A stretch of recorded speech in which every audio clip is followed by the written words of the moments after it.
last years of the 19th century, that human affairs were being watched from the timeless worlds of space. No one could have dreamed we were being scrutinized as someone with a microscope studies creatures that swarm and multiply in a drop of water. Few men even considered the possibility of life on other planets. And yet, across the gulf of space, minds immeasurably superior to ours regarded this Earth with envious eyes. And slowly and surely, they drew their plans against us.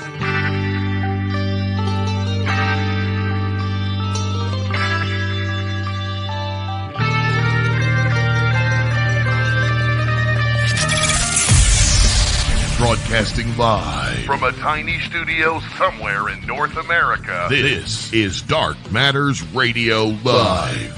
And now I give you your host, the silverback of ufology. Here's Don Ecker.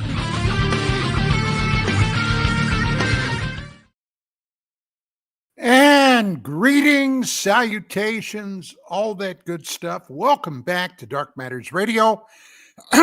Tonight we have, as per usual, a brand new edition, and joining me are my two co-hosts, Mr. Gerry Kissle, Mr. Mark Center, and tonight we are bringing back a former guest, Manny from Area 52, who, if you recall, a couple of months back, we had on and did a very deep dive into Luis Elizondo from ATIP fame. And tonight, we're going to be taking another look at a recent News Nation documentary with a purported Air Force recovery, a pilot who recovered suspected alien craft, the Great Egg video. And we're going to be talking about that. So with that being said, let's jump right into the show. Mark, Gerry, welcome back, guys. How you doing? Not so bad. Not too bad. I love Mark is just like this little tiny guy in his studio. I love that. I wish I could get my camera that far away. My room's not big enough. And if you could zoom in there, you'd see some of his guitars. I know he's got great guitars and an amp there on the right. I got a ton of stuff. Oh, that's not an amp. And 1,500 CDs because I'm a boomer. So hey, what is a Fender amp? Yeah, you're a boomer like me.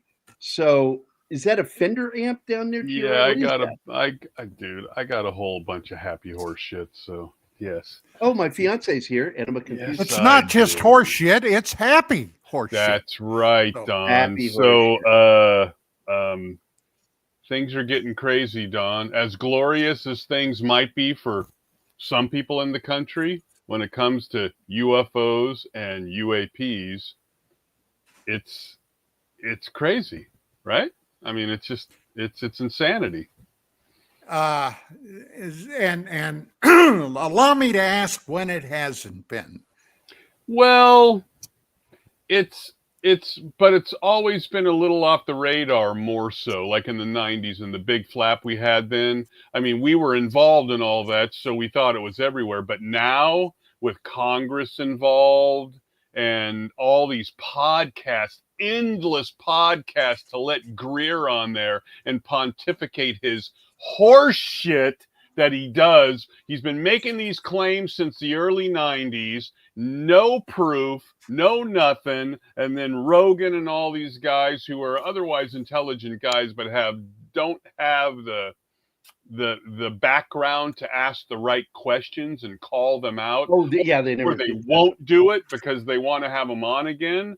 It's just, it's way worse. Yeah, they offer no challenge to him. But you know what? I'm just not feeling it, Mark. How do you really feel about Greer? I wouldn't give him a reach around.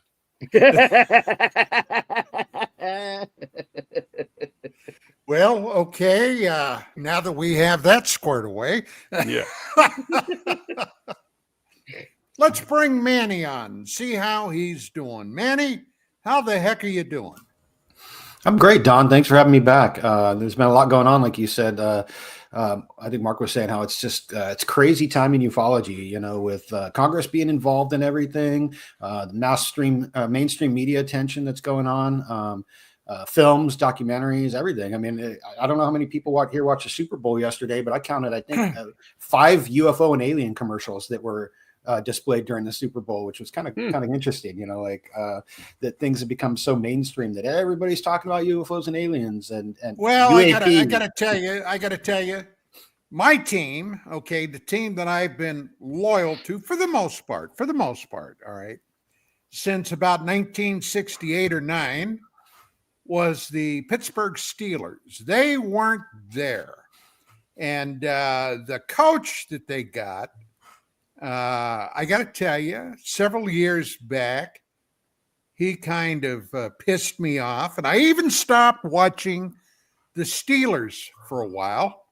But we all remember when that what was that guy's name that always took a knee, wore the cops or pigs socks? Copernic. Yeah, that guy. Yeah, that guy.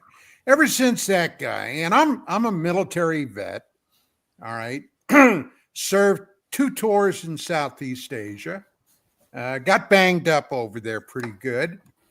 And so I take it seriously, all right, when people disrespect the American flag and the American anthem. And the Steelers coach pussied out. Instead of allowing his guys to come out onto the field before the national anthem, he kept them locked in the locker room so nobody could say or see nothing. After it was all said and done, then he let them come out. And I got to tell you, that upset me. I knew Rocky Blyer. You guys know who Rocky Blyer was? He's a hero of mine, yeah. Okay. I read his Rocky book. Blyer was a bang-up Steeler football player, went into the Army, went to Vietnam, got wounded, came back, worked his way back up until he rejoined the team, and these sons of bitches disrespect the flag. I'm sorry, okay? That's my little mini rant for right now, but it never sat with me good. But to answer your question, Manny, no, I didn't watch the game yesterday. I watched Blade and Blade 2. There you on go. The Sci-Fi Channel. Nice. There you go. That's what I did. Okay. So both had a better ending. Back to the issues that we're on, and look, I know I had my issues with Art Bell, and granted, he put a light on some interesting cases. I will say that, sure. He also would just let people pontificate horse shit constantly, and then he would say, I'm not a reporter, I am a reporter. And I do have the same issue with, even as much as Rogan does a good job and other people like him, maybe the Art Bell process hasn't done us any favors of just putting these assholes in front of a microphone and letting them tell tall tales, and nobody questions them. Now, I know Manny does, and very few, and Steve Cambian and stuff, they'll do it, but very few people will actually ask the questions. The guy up here in the corner, right, I don't know, I'm confused. Don Ecker, they won't even come on his show because they know ahead of time, right? Lou knows all of these people. Greer was on there once, and I think he hung up on you or something, Don, when he was on with you or something. No, Phil Klass hung up on me. Right. That's my biggest problem with this. It should be entertaining, but not entertainment, if you get my drift. And it's just I'm just so fed up. And that Greer guy, I'll stop on him now, but I am so fed up with this guy getting these. They're all part perches. of the cult, though, Mark. They're all part of that cult. Well, no, I get it, but it's for him. It's been going on since like '93. and then I'll stop with him. Manny, take it away. Yeah, Greer's been at it a long time, and in fact, when Elizondo hit the scene, him and Greer butted heads quite a bit.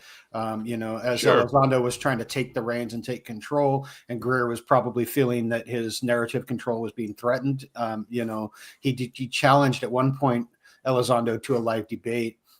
The response that Elizondo had was, "I don't deal with terrorists," which I thought was pretty damn weird. What? Dr. Greer's many things, but I would never call him a terrorist. I mean, he weeps in his documentaries. He's like, he wants to be a bleeding heart for all of humanity. Like he's not. I wouldn't call him a terrorist. No. Scammer no. maybe, but not a terrorist. No. No, I'd also add grifter to that. Yeah. Oh, for sure. I mean, he's not above, flying a helicopter up and dropping a flare out of it and selling it to people as a UFO, he's been Or known to do telling something. people that he's invited into skiffs. That's the last thing I saw. Was, oh yes, I was invited into a skiff, and they told me. Why would anybody of any notoriety or who knows true information, invite that guy into a skiff? Why? I don't think they legally could unless he held a security clearance. I'd have to Right, check and they on that, wouldn't anyway. I mean, Yeah, come on, yeah. come on. That's just kind of a non-starter for me, and that's the big buzzword nowadays is everyone's like, oh, I'm going to go into the skiff. I'm going to do that. It's like, look, anything you're talking about in a skiff is above board, legitimate and sanctioned, and is not off the books, illegal black budget program, because those aren't talked about in skips. Those aren't talked about at all. Right. So it's kind of a non-starter for me again too when you get into that stuff. Right. There's a lot going on now. We've got this Jake Barber News Nation thing. If people are watching the news tomorrow, there's supposed to be a big announcement by Congresswoman Luna and chairman of the one of the committees, Comer, where they're UFO Twitter speculating it's not going to be UAP disclosure. It's not. They've got some new oversight committee that they're going to announce tomorrow. And so it's kind of interesting to see how people just run with it. And kind of going back to what you were saying earlier, Mark, about giving people the platform to just speak their minds and tell these tall tales and then let the viewers decide what's true. Right. That's just kind of horse shit. That's how people get, they know that they're peddling garbage to the masses. And that leads us into conspiracy theoryville and into, it's walking us down the path to Mike Judge's Idiocracy. If you've seen that movie, Great movie. We're just hand in hand into having Hector Camacho be our next president, and so we're in trouble. Don't get me wrong, I like Terry Crews, but he might not make the best president. We probably don't want an ex-wrestler and a boxer in the White House. Maybe we should have someone who's making decisions for the people, by the people, of the people. So disclosure.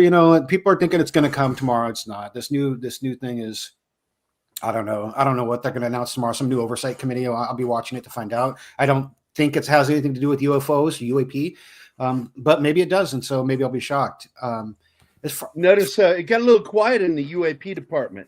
Well, let me just say this. I'm going to sound like a broken record, but I know whereas what I am speaking, the UFO topic from day number one, going back to Roswell, 1947, there is what is known in the IC a core secret.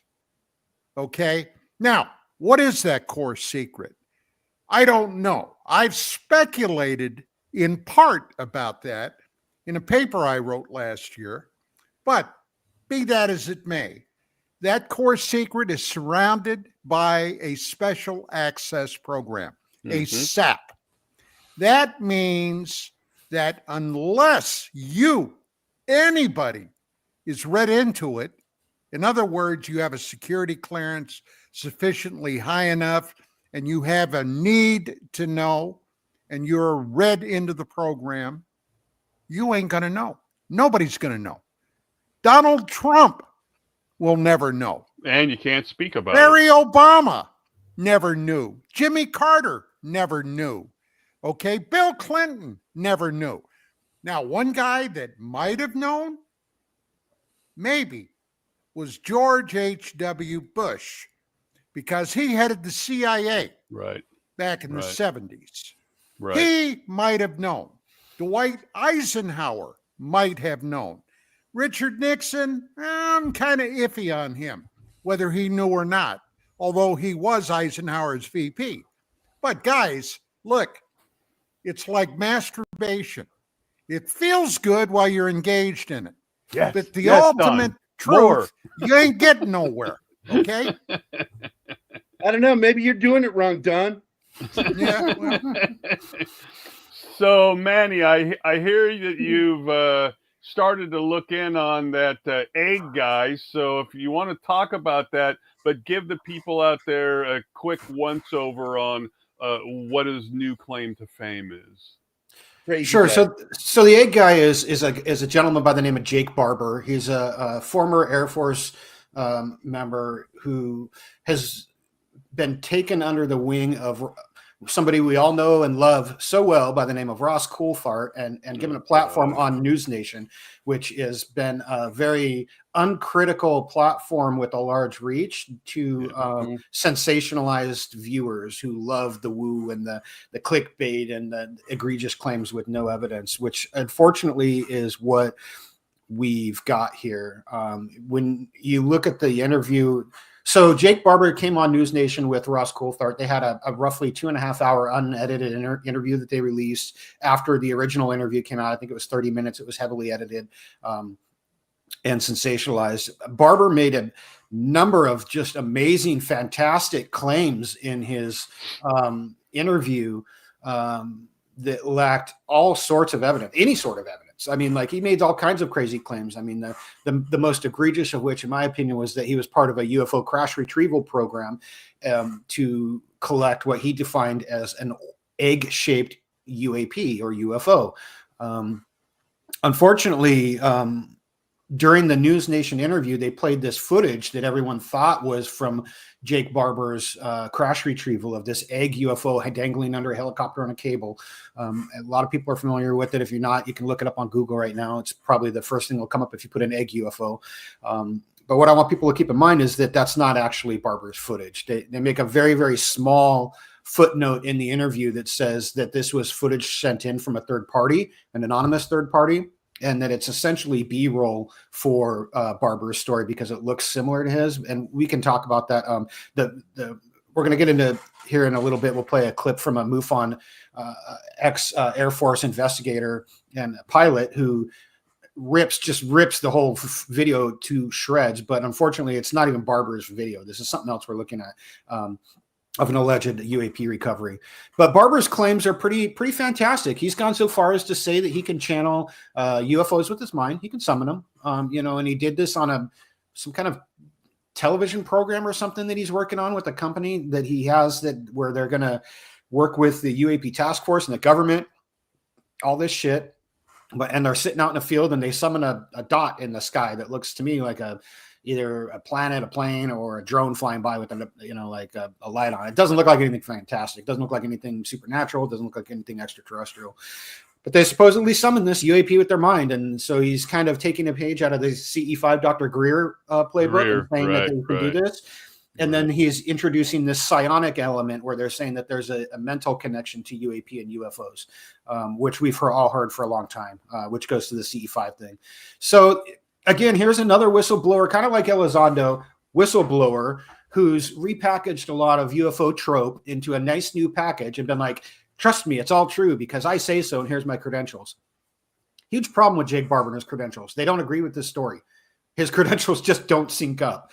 Like, the biggest thing that I found is there's a buddy of mine named The Average Chris on Twitter, who's also he's active Air Force, has been in the Air Force, but he took umbrage with Gary's story, Jake Barber's story. Said, look, I have a problem with this guy's story. I've seen his DD-214, which, as you know, if you're in the military, should document your military service and what you've done. Yep. What a DD-214 does. The problem with Jake's DD-214 is that it shows he was only in the military for 6 years. And here's Jake Barber going on and saying, no, that's just my cover role. My cover role was that. Right. So that's exactly what he says. He says, okay, so I was in the military for 6 years where I was assigned to my cover role as an aircraft mechanic, a helicopter mechanic. And then he says, but my real job was as a combat controller. I was a tier 1 operator, special forces for the Air Force. Okay, this is falling into Don Shipley territory. We've had him on as a guest, Don and I. I would love to see Don dig into his story, because I think he would just rip it apart. I think he would. Absolutely. I'll email him about it if you want, because yeah, my God, saying he's a tier 1 operator, what the fuck ever. Right, and they've, I think Chris has gone so far as to show his claims and his DD-214 to a tier 1 operator, somebody who was a combat controller, and say, look, is this what his DD-214 should look like? And the answer from everyone who's looked at it is absolutely not. This is not what it would look like. That's not how the systems work. Like if he was allegedly special forces, Air Force, rest my DD-214 is top secret, whatever. Right, and that's what he's claiming. So, and again, it's unfalsifiable. It's pretty much like Elizondo, where like, oh, of course they're going to say it doesn't exist. It's top secret. Of course they're gonna deny that it's real because it's top secret, but it's not. It should be on there, and it's simply not. So his stories, right off the bat, is kind of a non-starter. For one, they misrepresented it on News Nation, where they played that B-roll of footage from another source, which we'll get into anyways. We'll look at it because we I like the even faker ones where it's like an actual egg. And those look, I hate to say it, those look more realistic than the one we saw on News Nation. We played them a week ago, 2 weeks ago. I played some of those videos. They're also hilarious. In that original show, they conflated that footage with him having some sort of love experience at the same time, and I didn't watch the longer one at that point, and people corrected me. I think Gerry did, and he said, no, that's two things they're conflating together. I mean, what the hell? Yeah, that's what I mean about the tricky editing during the original interview versus the unedited one. But again, even him claiming that he had an emotional response to the UAP sighting. I mean, I can sit out all night till the sun comes up and have an emotional response when the sun comes up, but that doesn't mean that the sun isn't eliciting the emotional response with me. It doesn't mean that I have a psionic connection with the sun. It just means that as an emotional creature called a human being, I had an emotional response to something that I saw that was profound. The sunrise. Right. So if he believed he was seeing something profound like a UAP or a UFO, sure, he could have an emotional response, but that doesn't mean that they're linked, so right. But they also purposely would muddy the waters, knowing that a lot of people are never even going to know the longer uncut was released, and then on Twitter and all that, they go up there and say, well, there wasn't anybody on the ground to support crew because they would have been affected by the same thing, but it was just totally conflated. So they're right. So they're basically, I don't know what the term is, but they know people aren't going to go watch the longer one. And it's and muddying the waters is the classic, is the textbook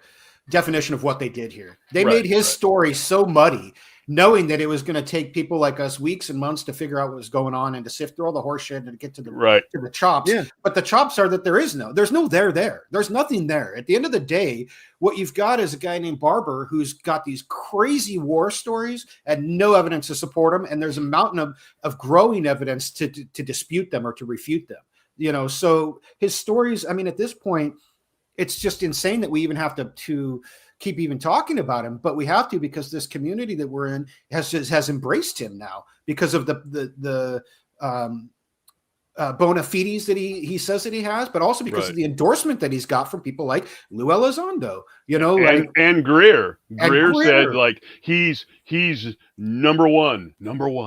Right. And here's another one of Dave Grush's 40 witnesses that we're finding out was someone who was borrowed from Greer's disclosure project or Greer's research, and so a lot of these people who they said if this is the caliber of their inside firsthand witnesses, there is absolutely nothing here to discuss anymore. We're wasting our damn time. At this point, we don't need any more anecdotal evidence. We have, as we're going to find out here in the upcoming film called, what's it called? The Age of Disclosure by Dan Farah of Farah Films. 34 former defense officials are going to come out and say the same thing. Aliens are real. The government's covering it up. Trust me, bro. My word is good. There's no evidence of it. And these 34 officials are going to be Chris Mellon, Lou Elizondo, Hal Puthoff. It's going to be Gary Nolan. It's going to be Jake Barber. It's going to be all the same Dave Grush. It's going to be all the same people that we've heard about. And they're not going to have a lick of evidence to support their claims, which to me, I don't need to hear it 34 times. Like there's no mountain of anecdotal evidence that's going to get me to believe that something's true. I want to see it. I want to see the crash retrieval program. I want to see the UFO, or wheel a damn alien body in here and show it to me. Something that's DNA can be tested and we can look at, because there's so much time to be wasted on this anecdotal evidence and claims. It's just it's just a waste of time. At the end of the day, we're not going to get anywhere. We're going from science-based observation and discovery into just straight up belief. And I'm not here to argue about people's beliefs. I don't want to argue with somebody about their belief about UFOs and gods and the lady and aliens and demons. Like that's just it's belief, and that's fine, but that should be kept for like philosophy class in church, Manny, real quick. Have you ever yourself personally had a sighting of an unknown? No. Okay. With that being said, if I may, what is it that got you originally interested in this, that you've actually done quite a stellar job, that what I've seen that you do so far? It's been stellar. But what was it that I guess encouraged you to jump into this swamp? So I've always been a science fiction fan since I was a kid. Like I would watch Star Trek. I grew up on Star Trek: The Next Generation. Nerd. The television series with Mark Singer. I all of this sci-fi stuff has been my chop since I was a kid. And so I've always kind of felt like there's something to it, that the world, or that the universe reality is bigger than just our small little pale blue dot, as Sagan said, and that's what got me interested in it. And since I have done that, I've gone down all of these rabbit holes. I've gone down the Roswell rabbit hole. I've gone down the Del Rio rabbit hole. I've gone down, the Rendlesham Forest, Bentwaters, rabbit hole. I've gone down all these different rabbit holes, and at the end of the day, I find the common thread is lack of evidence and anecdotal stories, which makes me upset. But what really got me motivated in it was that I felt like there was technology that was being suppressed that could be the benefit to mankind. And I was really hoping that at the end of this rabbit hole, there would be something there that could be disclosed that would benefit everybody, that would bring an end to the energy crisis on this planet, that would give us clean, free energy, that would give us a cure for cancer, that would give us solve a lot of humanity's problems that we're having. And that was my motivation in this. That was what I wanted to kind of get into and dig out and see if it's true or not. And when I came into this, I thought that it was, and I was angry. I was angry because I felt like if there was an 80-year cover-up of technology that could have changed the last 4 generations of humanity's lives for the better, then they owed it to bring that out. They owed it to rip the Band-Aid off. It's owed, we've paid our price in blood. We've lost too many good people to things like that, to diseases that could be cured, to energy crisis, to things like that. And that's what really, really focused me on it. And so when I kind of found out, when I came to the realization that a lot of that, in my opinion, is not true, that a lot of it is, when you peel away all the smoke and dust, there's some really clever human engineering out there, and it has to do with the fact that we've spent an insane, unfathomable amount of money on this stuff over the last 80 years, that we do have some really cool technology under lock and key that might look alien if it was to be released, but is not alien in nature, and that it's not going to lead to, like I said, a cure for cancer. It's not going to lead to free energy for the planet.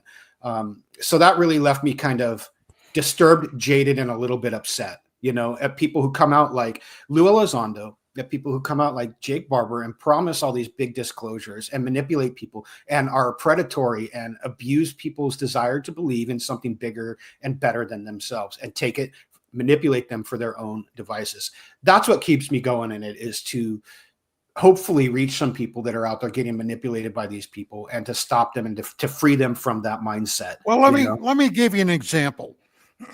Excuse me. A few days ago, Mark and I had a conversation on the phone, and we were discussing some of these concepts of advanced technology.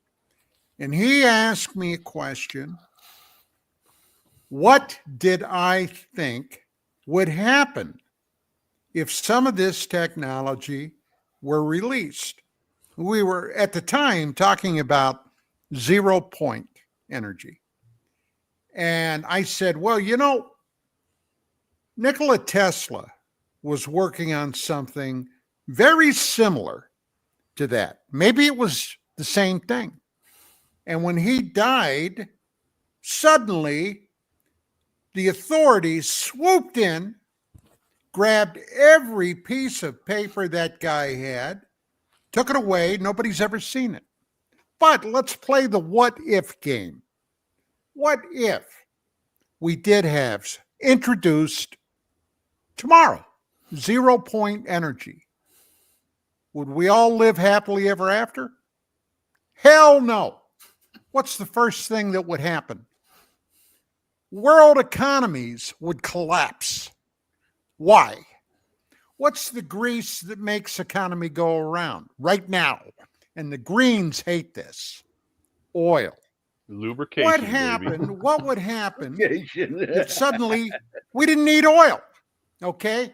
Because we could put a device in our current cars that would operate from zero technology. Now, let's not forget what Thomas Edison told Nikola Tesla when Tesla was working for him. Okay? You can't do that. The 0 point, this free energy. You can't do it. Well, why not?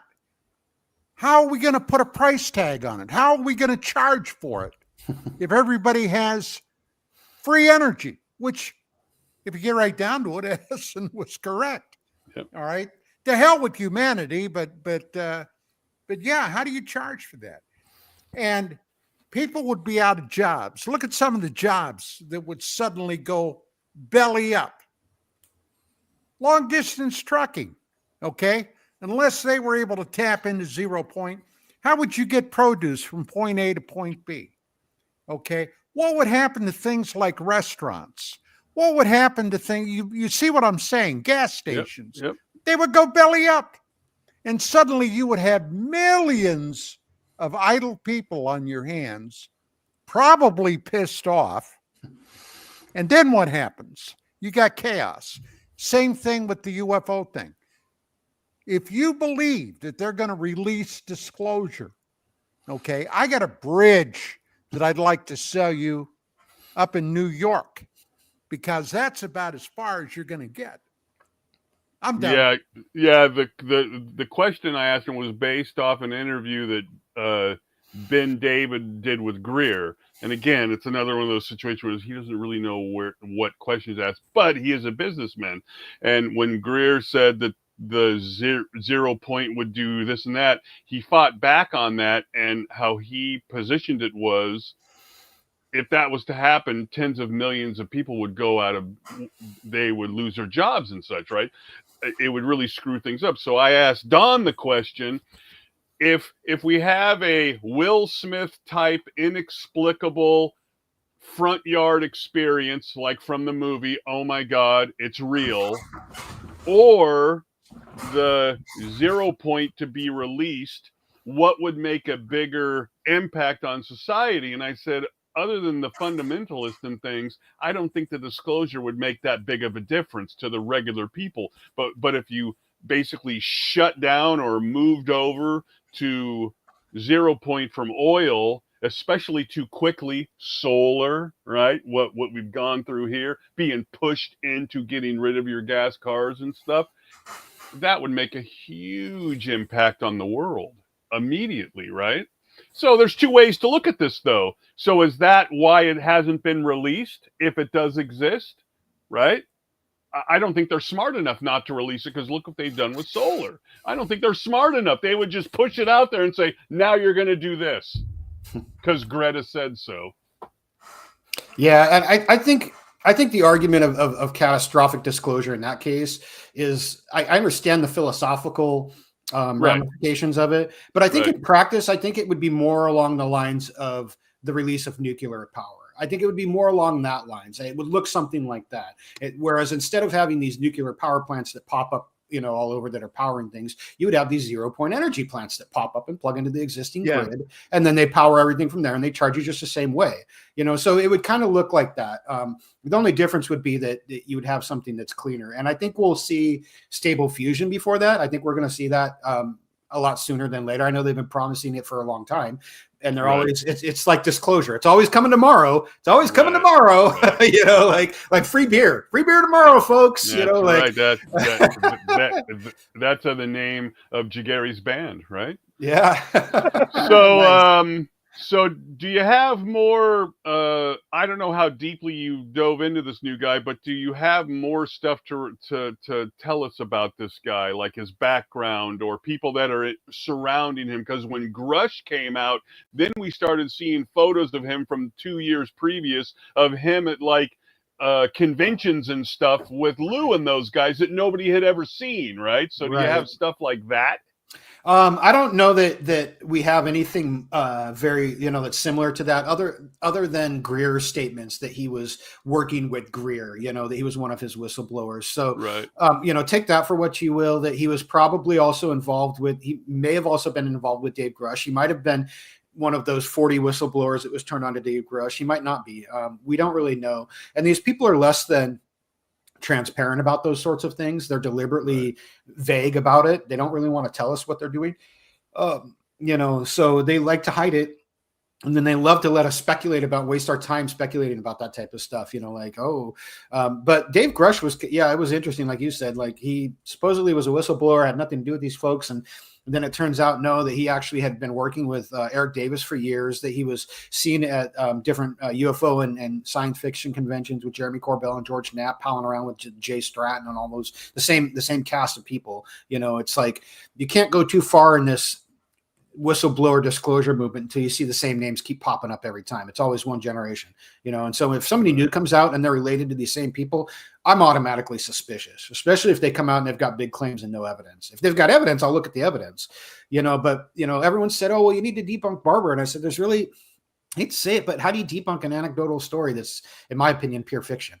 What am I supposed to chase down and debunk a story if someone says that, that they went flying on a unicorn through the wardrobe, to the land of Narnia and became a prince and then came back? To see that. I would too. I'd love to see the evidence of it. But, if somebody claims that, I'm just going to go, woo, you're fucking crazy. Whatever. But for some reason, they say that they were a top tier operator and ran special forces and were helicopter pilots and recovered UFOs and psychically assaulted 9/11 prisoners in Guantanamo Bay with their minds and remote viewed and saved their village, their unit in Afghanistan from being attacked using their psychic powers. For some reason, we have to entertain that nonsense, But unicorns from Narnia, we get to dismiss, even though they're both just as fantastic and lack any sort of evidence, So here's an analogy I use with Don, because we talk incessantly on the phone. I used Hoagland as my example. It doesn't matter to me whether you believe him partially, you think he's full of crap. But here's what Hoagland did that these guys won't do. Hoagland would appear on anybody's show. He would appear on Don's show multiple times, right?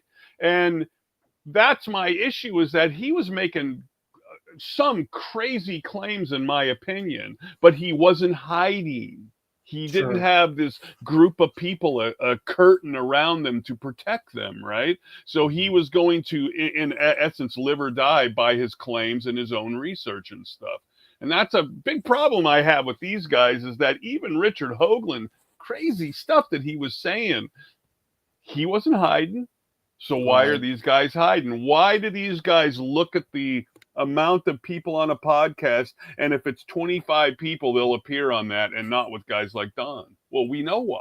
We know why. Yeah. And yet the public doesn't seem to care. They want the story. Just give us a cool story. Come on. Yeah, and or I think a cool video. Yeah, I think it's partially the need for entertainment, but it's also confirmation bias too. Plays a big role in it. There's a lot of people out there that are convinced that the world is a certain way, that this certain conspiracy theory is true, and as long as somebody's confirming that bias and telling them that you're right, you're totally right, they're going to accept that. Even if there's no evidence of it, and instead, I think that's when they should be more skeptical and more cautioned to be questioning of that, because that's somebody who's trying to manipulate them based upon their own bias. They're saying, look, I know if I tell you this, you're going to believe what I tell you, and then you're going to follow my charge or my leadership or whatever I tell you about it. And that's exactly what we're seeing here. We're seeing a counterintelligence guy like Luis Elizondo, who is manipulating public perception, who's manipulating small time people and using that to get to pretend like there's a voice that's bigger than it is, to manipulate all the way up into Congress, and is trying to work his way into a White House appointed position as a UAP czar. And that's the scary part. I think if our foreign adversaries are watching this, their intelligence people have learned volumes about how easy it is to manipulate some of our congressional members and how dangerous information warfare can be. I mean, if all you have to do is convince 1,000 people on Twitter to rabble rouse, well, we already know that there's bot farms out there that can do that sort of thing, and Right. and stand behind something that's, no matter how ridiculous it is, And so if people are watching, they're learning how easy it is to get to some of our congressional leaders. By confirming their bias, by playing into this love of conspiracy theory, which is a small segment of the people in our Congress who love a good conspiracy theory, whether it's on one side or the other. These extreme fringe people, there's been studies about this, just love a good conspiracy theory and will just swallow it hook, line, and sinker if it confirms their bias. So be careful of that.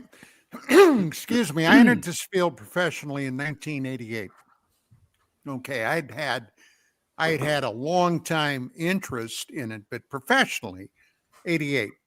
And when I did, all right, at UFO Magazine, my then publisher, who later became my wife, told me, she said, I don't know if you realize this or not, but the UFO field is the playground where intelligence community, people like the CIA, the NSA, the AFOSI, all those intelligence people, DIA, use this to see how their cables, their loudspeakers are working. In a perfect case in point, and this is a name that I'm dredging out of the past, a guy by the name of Richard Doty. Now, Doty, I'm sure you guys all know who that is, right? You all know who he is. Yeah. I wish I didn't. Okay. Yeah. Doty was an AFOSI guy who became involved in an operation directed against a civilian scientist by the name of Paul Benowitz, who stumbled into some top secret experimentation that was being conducted out at the Manzano weapons range. He actually lived just across the damn road from them. He had been, a contract employee of the Air Force, did work for them as a scientist, and he became convinced, and hey, in full disclosure, the guy had a huge interest in UFOs. He had a huge interest in, among other things, abductions. All right, this was all beforehand. But he became convinced the aliens were here and they were up to nefarious purposes. Well, the Air Force tried to warn him off. Now, I know this from two places, two sources, from Benowitz himself before he died. I talked to him a number of times on the phone, and the guy that basically stabbed him in the back, Benowitz, that is, stabbed Benowitz in the back, Bill Moore. Bill Moore, along with another co-author, wrote the first book on Roswell. That was Friedman, right? Stan Friedman? No. Oh. No. Bill Moore became a UFO celebrity, one of the early ones in the recent generation of UFOdom, okay? And as a result, the government sat up and took notice of him, all right? Then they contacted him. Now, Moore was working for APRO, at the time, one of their field investigators, the Aerial Phenomena Research Organization. And undoubtedly, he was reporting back to his government handlers everything he was involved in. But when Benowitz started kicking up a huge ruckus and would not back off, that's when the government got busy. And they mounted a campaign against him. Okay, to this day, I can't understand why this never saw the inside of a courtroom. But they literally drove that poor SOB into an insane asylum, a mental hospital. Now, Doty was the first, the one name that became very well known back in those days, but there were many others. And I watched a lot of this from my standpoint as the director of research at UFO Magazine. Now, I would go balls to the wall on a lot of this stuff, but ultimately it meant nothing because, hey, people individually can be extremely intelligent, but in a group, they're a dumb herd, okay? And I saw that especially in 1989 at the MUFON Symposium, all right, that was held in Las Vegas, all right? It was astounding. And I kind of knew then that this thing would never be solved, And here we are, how many years later? Closing in on 40 years later from that point. And what the hell has come to the forefront? What do we know now that we didn't know in 1984? Other than names, all right? Do we know anything? So, Don, because you knew him and you were more deeply involved in this, why didn't it break bigger? And as an analogy to what's going on now with the whistleblowers, because he was a form of a whistleblower, why didn't the Corso thing blow up bigger? Because his bona fides were real. We just talked about this, and the nukes that he had control of and all that, where we have these guys who are unknowns basically, who are getting all this press and all the rigmarole around them, and yet you have Corso who had the bona fides and all that, and yet it really didn't go anywhere. Not really in respect to what's going on now, right? It really didn't. He was never called in to talk. Well, it did initially have a big splash. Well, right, but it's a different splash. But, okay, now Phil Corso told me this personally after the fact, all right? Bill Burns, the people that ended up getting UFO Magazine, right, and that ran it into the ground, right, okay, a year or so after they had possession of it, the thing folded up tent. Vicki and I had run it for over 20 years. And then suddenly it was gone. But Burns co-wrote the book with Phil Corso. And Corso told me that guy put stuff in there that he never said. Right. Stuff that he never did to make the book more sellable. Now, on another adjacent lane to what I just said about Corso in the book, UFO Magazine, when Burns took it over, and his wife, they started doing things that Vicki and I would have never, ever tolerated. We had done things like investigative pieces. We had done things like book reviews on all the new UFO books coming out. We had dove deep into cases. An example, Gulf Breeze. Gulf Breeze was a huge case. Yeah, and you called a spade a spade. Yeah. The Bentwaters thing, okay? UFO Cover-Up Live that ran in 88. Yeah. All right? we got in touch with the people that was intimately involved in that and got the inside story on a lot of this stuff, why it was such a fiasco. All right.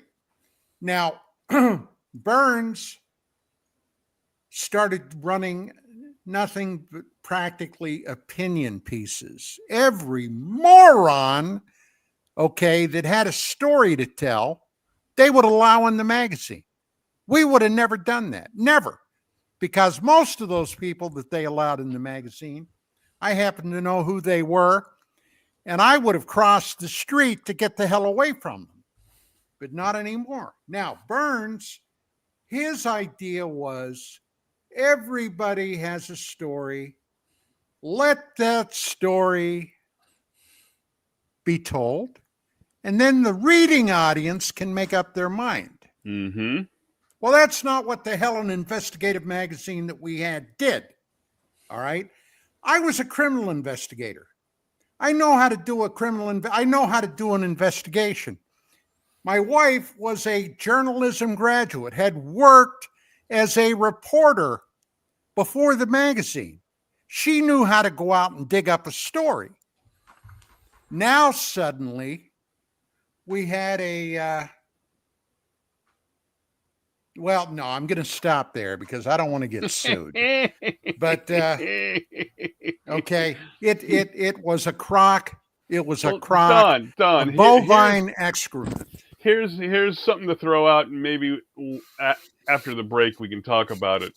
What has Congress seen as an opportunity now to have the meetings, to go down all this? And I don't mean just the videos that were released, but there's got to be a bigger opportunity there for them to do what they're doing now that they didn't do with somebody like Corso, who was vetted. Why didn't they call him in back then? What's different now that they say, let's grab a hold of this and use this to our benefit now to manipulate the public or make more money or make some more committees or whatever? There's something majorly different between the government now dealing with it and the government then dealing with it. Well, Corso, for one thing, died in the late 90s. All right. He's gone. Let's not forget people like Ben Rich, who headed up the Skunk Works at Lockheed. And if you don't know what the Skunk Works are, that was their super secret R&D research development of super advanced avionics. Okay, things like the U-2 spy plane, the SR-71 supersonic spy plane, the thing that could actually go up far enough to skip along the edges of outer space. All right. The thing that could fly in excess of 3,000 miles an hour. He said in a press conference, he told the audience then, 90s, that we have the technology to take E.T. home. He wouldn't elaborate on that, but that's what he said. Now, you guys are all intelligent, sharp people. What the hell does that mean to you? If I say to you, Manny, Ben Rich says we have the technology to take E.T. back home to his place of origin. What's that mean to you? It means FTL. Yeah, it's got to mean space-time folding or something like that. That's faster than light, as Gerry just said, because conventional rockets take, I think, 40,000 years to hit Andromeda, our closest star. Like it's the length of the distance that you're traveling the stars and the time involved is so massive that you have to talk about something that's faster than light, whether it's we have that warp drive or where the hell is it? I don't know. Where the hell is it if we have it? Now, I had a friend of mine. And how do you monetize something like that, though? And what benefit does that serve the Earth? Like traveling amongst the stars is great, but what does that is that drive system right next to the Ark of the Covenant? Right. Yeah, I mean, I agree. I think if we have that, it should be out there. That's one surefire way to save humanity is to travel to the stars, to make sure that if something happens to Earth, we're on another planet. To hell with Mars, let's go to another star. Like let's do it. But again, how do you monetize something like that? And what does that mean? How do we jump from combustion motors to faster than light travel if you don't have an alien equation? How do we skip all the necessary technology to get from A to Z? Well, I was very fond in a lot of my early talks, okay, back when people still invited me to address their audiences. And I said, you got to look at things today the way they are and the way things were not too awfully long ago. My dad, in September of 1941, months before the Japanese attacked Pearl Harbor, came from a fairly large family. They were not well-to-do, needed money, so he lied about his age and enlisted in the Pennsylvania State Guard, what today is the National Guard. You know what his job was? You got to go to break, Don. Yep. Save it for... Wait a minute. I thought it was 56. Let me look here. By what the producer said. Give us a minute, about 30 seconds. I'll finish this story when we come back. Stick around, ladies and gentlemen. We got another hour coming. See you on the flip. There you go.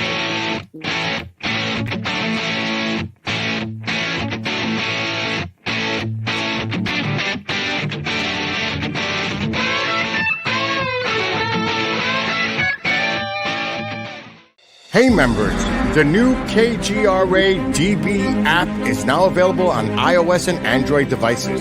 Gain on-demand access to any KGRAdb programming. Download any show directly to your mobile device to listen or watch on the go. Go to the App Store and search KGRAdb.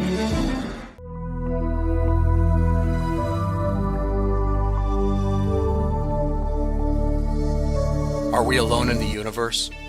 The most important question facing humanity is on the verge of being settled once and for all. The Mutual UFO Network has been at the forefront of this journey for nearly 50 years. Our members worldwide are dedicated to the research, documentation, and awareness that will shape the future of humanity. Won't you join us?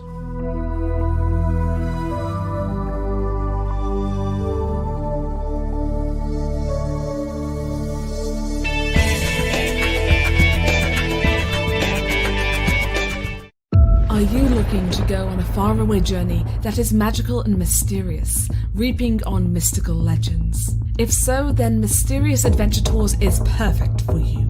Imagine a voyage to explore ancient mysteries of Ireland, haunted majesties of Scotland, or their chilling Birth of the Vampires in Romania. These small esoteric getaways are limited and do fill fast. So, go to mysteriousAdventuretours.com and book your trip soon. You're listening to the KGRA Digital Broadcasting Network. We provide unparalleled coverage of trending news in the world of ufology, cryptozoology, and paranormal phenomenon. Whether you're watching our video live stream or listening to one of our audio programs, you are getting the best from world-renowned researchers and hosts, guiding you through topics the mainstream won't touch. Miss one of your favorite programs? No problem. Head over to the members area at KGRAdb.com for access to our massive library of award-winning content. Make contact, stay connected. Only at KGRAdb.com.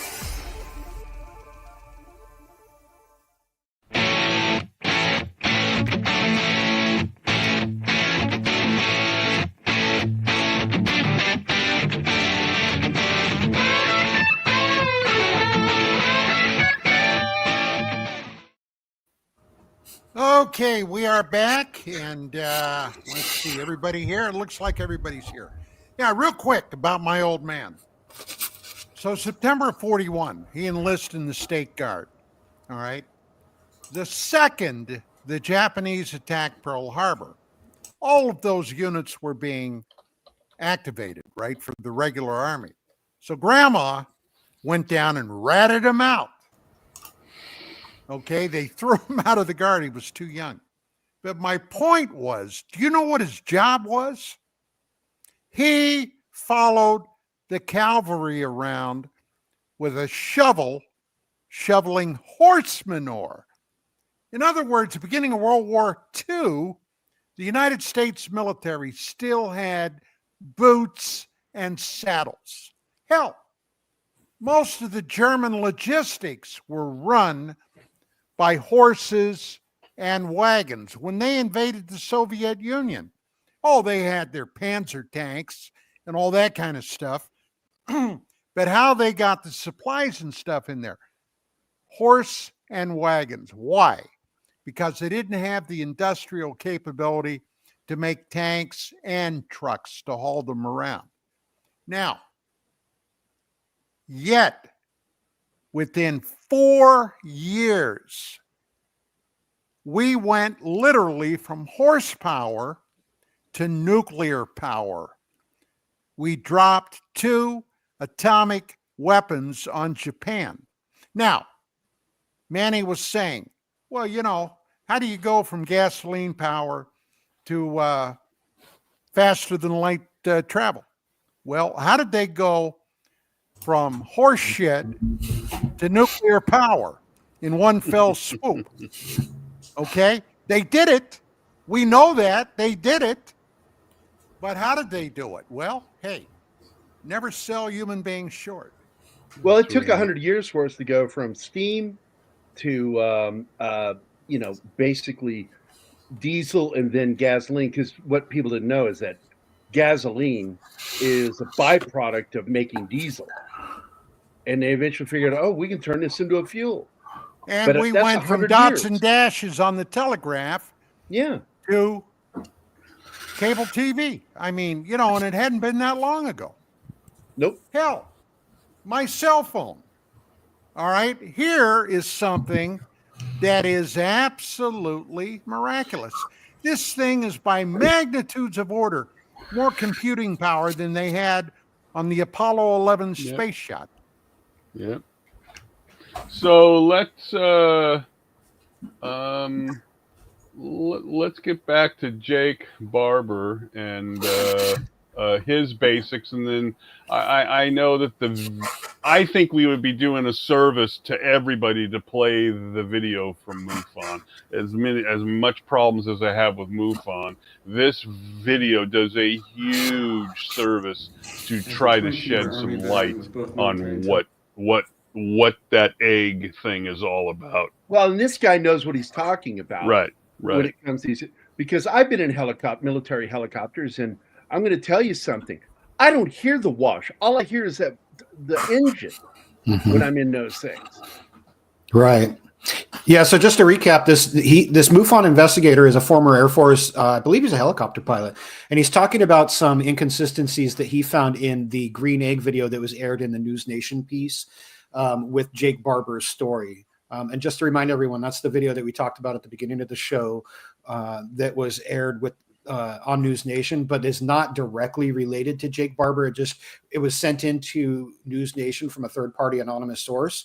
A lot of people suspect that may have been Dr. Greer or one of his whistleblowers, another one of his whistleblowers, but that this footage does resembles what Jake Barber was talking about. And News Nation played it, in my opinion, really confusing a lot of people because everyone thought that this was exactly what Jake Barber was seeing.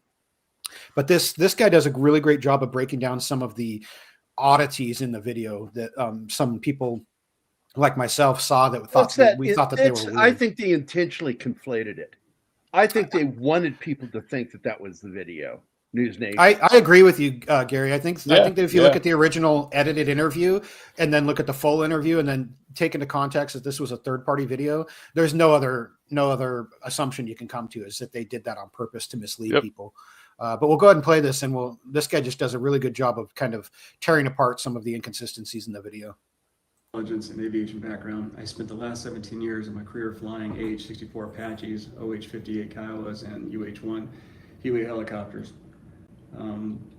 After reviewing the existential video from Jake Barber, I can say without a doubt the video did not involve a helicopter. I estimated the distance between the egg and the helicopter to be about 100 feet. That is if the egg is 20 feet long as purported. Yet the cable system seems calm and stable. Any cargo helicopter like a CH-47 or even utility helicopters like Blackhawks or Sea Stallions would have significant rotor wash to disrupt the cable with visible cable waves in rocking motion, especially when the egg is offloaded from the cable. At that point, the cable gains wave energy from the rotor turbulence and begins to move more violently. This did not happen in this video. The cable stayed stable and calm after offloading the egg-shaped craft. Also, if you hear sounds of helicopter blades working a cable system under the transmission and engines, the audio is fake. All you hear directly underneath helicopter transmission and engines is the high wind of the transmission and engines. Also, the rotor wash on the ground at the point of release of the cargo is so significant that it can actually brown out the load, or in this case, the objects being carried.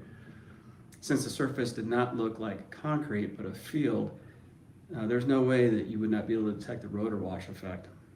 Having direct experience moving large cargo under utility helicopters successfully, I also noticed the cable terminates well above the egg, and it looks like there's thread-like strings that are coming out from the bottom. I don't recall ever having a load that didn't have a pintle hook where you can hook the cables or straps in. This just seems to be terminating and there's just strings coming out the bottom. That is not what is normally used for sling load or recovery operations. The cargo release is not complete either when the video ends, so we don't get a chance to see how they detached the cable from the egg-shaped craft. And in fact, you see the cable moving off to the left and the egg starting to roll to the right. And that's not normally how you offload a object like this. Real world loads you would detach immediately once the cargo was safely on the ground to ensure the aircraft can depart without incident. In this video, no one's on the ground to ensure the load is detached or stabilized, and in fact the egg begins to roll to the opposite direction of the cable being moved. The video strikes me as one of an amateur attempt to simulate what was being claimed by Jake Barber. What I can say with high level of confidence is this video does not show a real helicopter recovery operation, and that's just my 2 cents worth. There we go. Wow. So, see, now that's what we need more of, like the Who's Lou and stuff like this. Amen. As a person that was never a helicopter pilot, but I've been the recipient of many cargo drops by helicopters, and they'll only do those drops when the cargo they're bringing is too big to fit inside the helicopter, and where they can land it, then you put the equipment. Sometimes they got to drop that shit to you, and the way they drop it, they bring it in, they bring it down, and there's a quick release that one of the guys on the ground is in charge of releasing that so the helicopter can move on. But you are down there. The minute it touches the ground, you are on that gear to make sure it doesn't get broken, because it's usually expensive gear. Right. And you see with the editing of what they did, again, they knew that by editing it in such a way and him saying that he felt love and all that, you would have people on their keyboard saying feelings, yeah, right. There's not people down there because they were afraid that they would try to hump the egg or whatever because of the feelings of love and all that stuff. It was all just manufactured for response, right? Not for research. Yeah. It was manufactured for a public response to this thing. Yeah, and like you said, it almost felt like a video. clumsy recreation. You know, like It is. there's a few things that stood out to me. The rotor wash was the first thing. The unnatural stability of the cable holding the egg. I was like, God, that's just, there's no swaying, there's no rippling like you would see. Like the first thing I did was go and Google some other videos that show like a helicopter dropping a payload off on a cable, and it's always rocking back and forth and swaying, and there's sometimes rippling in the cable. That close to the ground, you get the updraft from the helicopter wash, and it pushes, it starts whipping the cable around. Right. Yeah, I've seen one where like an Osprey was taken off the deck of a aircraft carrier, and there was so much wash it picked up like an empty pallet full of like had a wooden box on it. Yeah, and it launches it like 100 feet in the air. I've seen the video. I've seen like there's a significant amount of wash, and you're not seeing anything here. And if you take that cable and you were to drop it in a heap on the ground, it would be very weighty. But when you extend it in the air, it's no longer. It responds differently, right? Sure. Yeah. And by the way, do you guys know what brownout means? I'm assuming Don knows what it is. No, when the wash hits the ground, there's so much debris and dirt. Oh, the dust. Okay. That it blocks the view. You wouldn't be able to see it anymore with that GoPro camera they were clearly using. And it just, there's no movement on the ground. Yeah. Right. There's no wash. And it's just really fucking bizarre looking. No, go. One other thing that I thought was weird about this video, which he didn't mention, was the light source. It appears to be on the ground level, and it looks like it's a very high IR. Right. Well, the camera is, but I mean the light source that's casting the shadow on the egg, if you look at it. No, that's infrared. The reason you have such a sharp shadow, I was explaining this to Mark. Yeah. When you're working with IR equipment like knobs and such, once you go to the IR level, the infrared level, the shadows aren't, normal shadows are kind of diffuse unless the light's right up on it. But with IR, it's different. Right. IR casts a sharp shadow no matter the distance. And he is correct. I did a deep dive on that, and I said, damn it, Gerry's right. Damn. Right. I'm talking about the angle of the shadow, though. It's not coming from the helicopter. It's coming from the ground. It's on the ground. Right. So there's some sort of light source on the ground, but there's no ground personnel. Like, so who's shining the light from the ground if there's no ground personnel? Well, that's the problem with IR is if that's an intense IR light, that thing could be 50 yards off and it'll still cast the same shadow. Right. It could be a good clip away if it's 100,000 lumen or something. Also, if you look at today's population, now who would mention noticing all these things? For the most part, former military personnel. Yeah, of course. We notice shit like that. Yeah. They were depending upon the fact, I think, that most civilians are totally ignorant these days of military procedures. Of course. And isn't it interesting? Everybody's screaming about, and I agree, where's the evidence? Where's more than tall stories, right? So they release this thing, and has this thing kept its sheen? No. They released it, people talked about it, and we've moved on. I mean, the general public, right? They've just moved on. No different than any other light in the sky from TikTok or anything else. And it's like, isn't that interesting? Yeah, it's what I'm starting to call Chicken Little syndrome. Like they've promised us disclosure and irrefutable evidence so many times, and then we get green eggs and ham. Like it's so bad. There has to be more of us cynical people out here that are getting sick of it. It is, and honestly, and I follow this community, on Twitter, on Facebook, on Reddit. I follow the UFO communities, and I can tell you that even amongst the so-called believer disclosure folks, they're getting sick and tired of it already too. Right, they're jumping ship real fast. I compare these believers to the Swifties. Yeah, they're stupid. Well, never underestimate somebody's want to believe, coupled with good confirmation bias, fanatical belief. And then mainstream reinforcement, like News Nation, and I know we've discussed this, but if you go to the News Nation YouTube channel and look at what their most popular videos are, three of their top 5 most popular videos are these cold art pieces, like it's this UFO crazy, woo, woo, woo, woo, woo, so, I mean, as long as people keep clicking and watching it, they're going to keep promoting it. Same goes for Joe Rogan, his #1 video of all time, Bob Lazar and Jeremy Corbell. Unfortunately, You know, like that's sad that more people. Well, it's the same thing with Sean Ryan too. Yeah. And then, like you were saying earlier, Mark, I think it was, now there's a ufology and disclosure, as they're calling it, has become flavor of the week. So there's 1,001 podcasts and armchair journalists, and everyone out there is trying to get a piece of the action now. And it's all for entertainment purposes at this point. There's no real disclosure to be had here. If there was, we'd have it already. I think, the government's been given multiple times, even before all this started, to come clean if they wanted to, Right. So why would they do it now? After Jonathan Chapman in the chat said what we've been talking about, which is that is the understanding, is that was not intended to be his video, Barber's video, that was something News Nation had put on there, hoping that everybody would conflate it with him. And it's clearly not a fucking military helicopter video. 100%. And that's part of the problem. And to further that, you had Ross Coulthart for a good week before this interview coming out. Everyone was saying, is there going to be evidence with this Barber thing? Because he was doing this thing like they always do, where they're like, something big's coming. And everyone was saying, is there going to be evidence this time? And he was promising there would be evidence. And this is the evidence that they showed us, was something that was not at all related to Jake Barber at all. So that's why, I agree with what Gerry said. I think that this was deliberately deceptive. I don't think it was an oversight. I don't think that they put it out there and were like, well, we just wanted to give you some B-roll to look at. No, I think they did this on purpose. And I think now there's something else, Manny. There's something else that you mentioned earlier. Okay.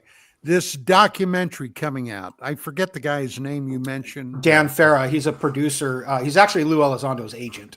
He's also, well, that tells me a lot right there. Yeah. But anyway,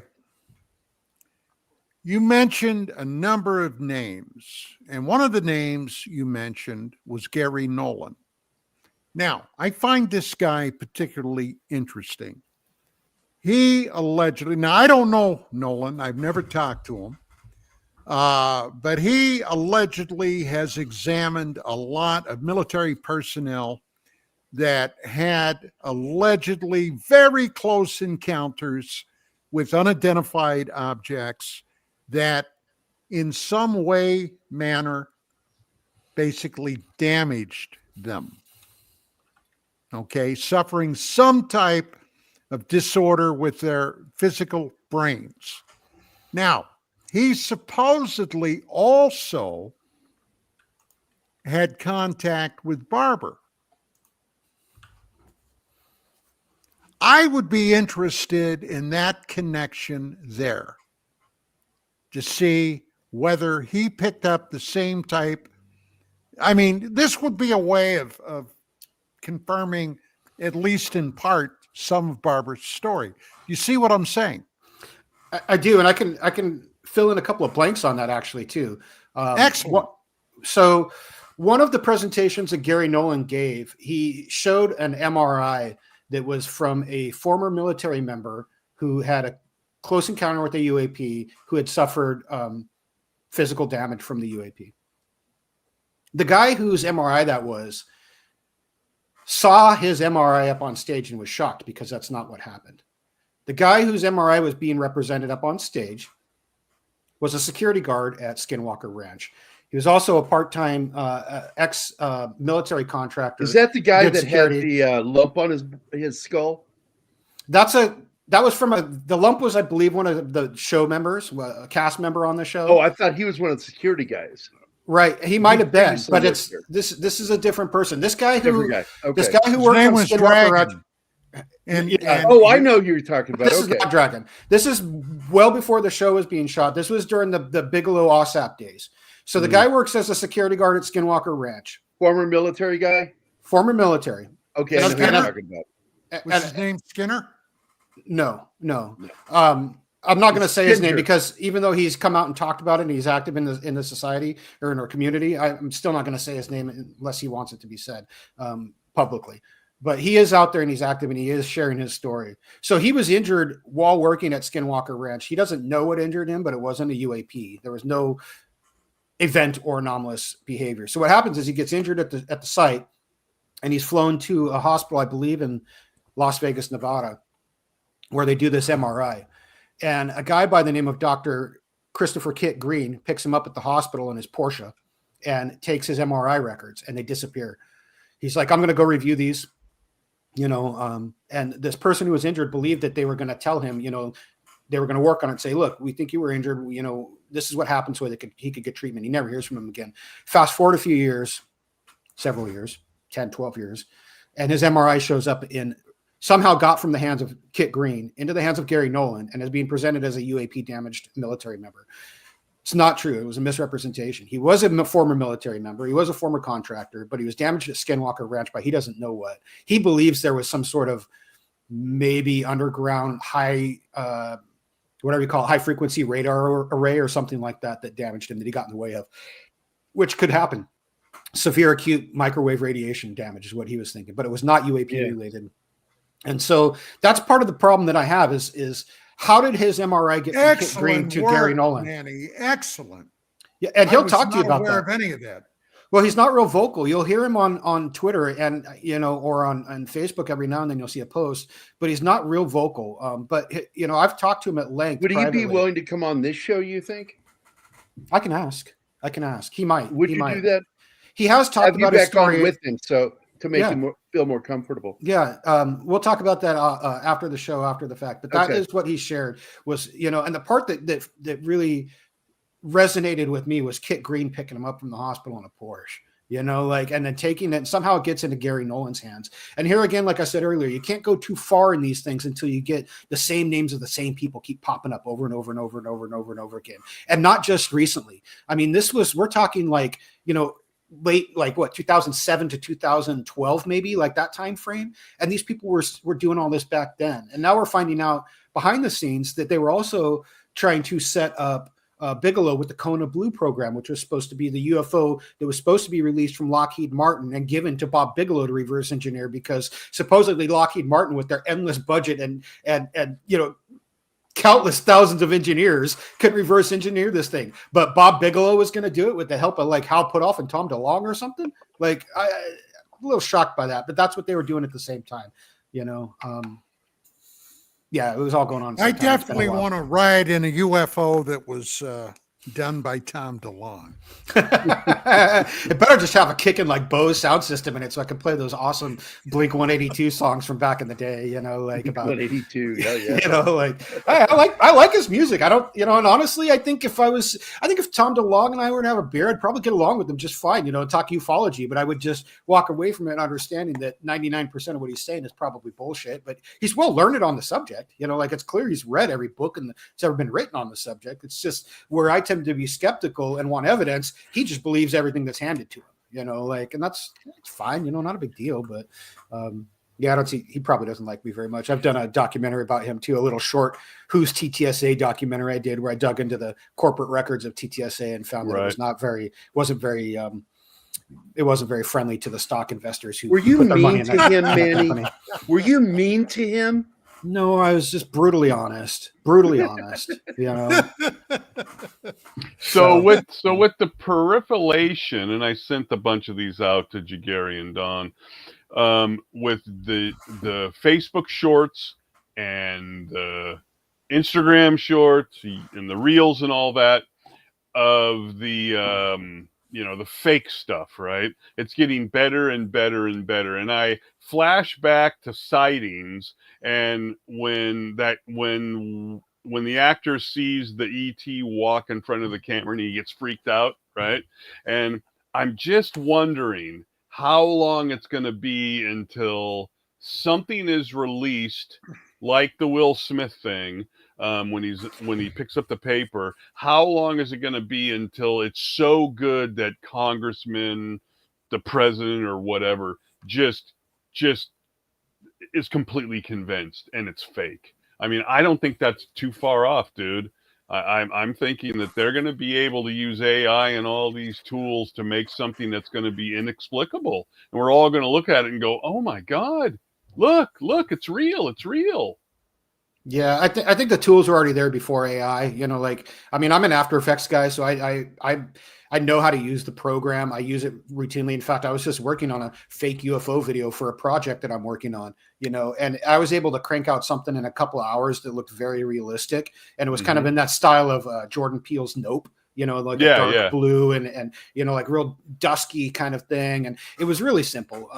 Now, when you start adding AI to it, it's just going to get ridiculous real quick, and so you're going to have to get into something where I think for anyone to believe that something's real, it's not just going to be a one-off. You're going to need a massive sighting. And I don't mean 3 to 5 people. I mean hundreds of people. Right. Hundreds of people. And it's going to have to be verified on traffic cameras, on Ring doorbell cameras. It's going to have to be verified on security cameras, which are everywhere nowadays, in any urban setting, unless it happens out in the middle of BFE. If anywhere, even in the suburbs, there's probably 5 or 6 cameras looking at any patch of sky. So you're going to need to have some mass cooperation from unrelated sources. And then that's what it's going to take to be real. It's not going to be that something looks so good, because they've got stuff nowadays that looks, is indistinguishable from reality. It looks way better than Jake Barber's green egg UFO on the end of a rope. Right.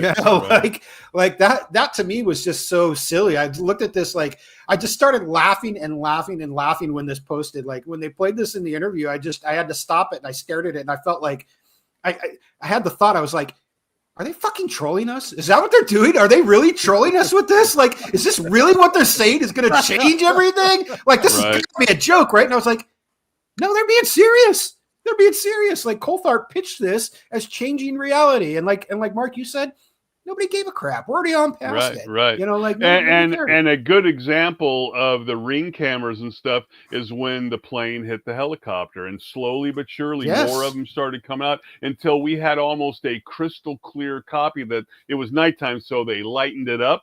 And when I saw that, and it showed like it's spinning down and this one's spinning down, and I was like, oh, here's the perfect example of, not saying cryptids don't exist, but here's the perfect example of we should have better footage. Come on.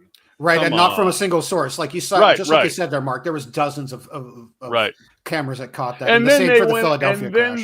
The clearest stuff that was that these two people were on like the roof or something, and it's the best footage.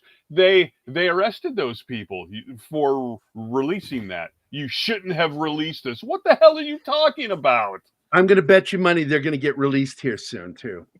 Yeah, they'll probably have a lawsuit on their hands, too. Yeah, absolutely. I mean, this is America. If you're standing out in a public place recording something, you should have a full right to that, unfortunately.